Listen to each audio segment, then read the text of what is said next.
ආයුබෝවන් සුබ දවසක් වේවා සියලු දෙනාට beautiful nature YouTube channel එකට සාදරයෙන් පිළිගන්නවා. මගේ YouTube channel එක subscribe කරන්න අමතක කරන්න එපා. අද යමු අලුත් වීඩියෝ එකට. ආයුබෝවන් අද වීඩියෝවෙන් ඉදිරිපත් කරන්නේ ඔබ සතුව තියෙන වාහනය පිළිබඳ ජෝතිෂයසින් විග්‍රහයක්. ඉතින් අපි යමු වීඩියෝ එකට. වර්තමාන සමාජය දෙස බැලීමේදී වාහනයක් නැති නිවසක් සෙවීම ඉතාම අපහසුය. අඩුම තරමේ නිවසක බයිසිකලයක්වත් ඇත. ඉතින් තමන්ගේ වාහනය බොහොම ලස්සනට පිරිසිදුව තියාගන්න බොහොම දෙනා කැමති.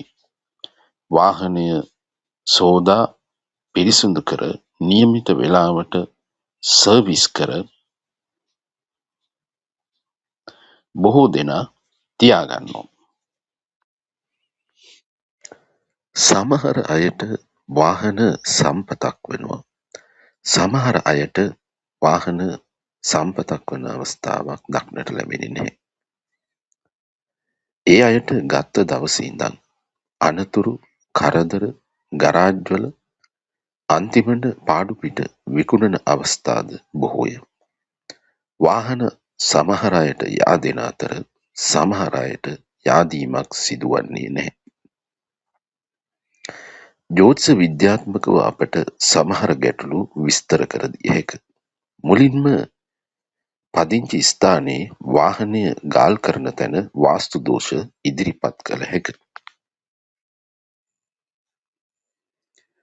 වාහනය ගාල් කරන ස්ථානය. වාහනය ගාල් කරන ස්ථානය මනුස්ස පාදයක විය යුතුය. ප්‍රේත පාදයේ වුවහොත් නිමක් නැති කරදර බාධා ඇතිවේ. ඉඩමේ ගිනි කතුර වැටෙන ස්ථානයේද රථගාල නොතිබිය යුතුය. රථගාලේ වහලය තනිපලයට සාදා තිබීම ඉතාම සුදුසුය. පල දෙකට සාදා තිබීම නුසුදුසුයි. රථගාලේ දිග පළල ඔත්තේ විය යුතුය. එවිට වර්ගඵලයද ඔත්තේම වෙනවා.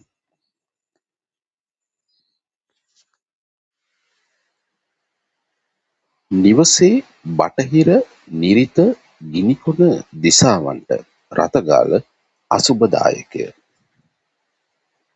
රථගාලට සුදුසුම දිසාව වන්නේ උතුර දකුණ නැගෙනහිර දිශාවන් වේ.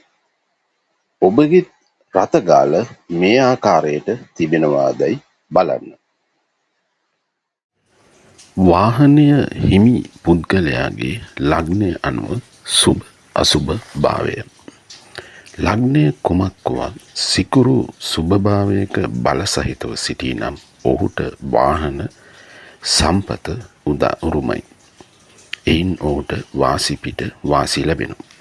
ඒ වගේම ලග්නය කුමක් වුවත් සිකුරු අසුභභාවයක බලරහිතව සිටිනම් වාහන සම්පත හිමි නැහැ.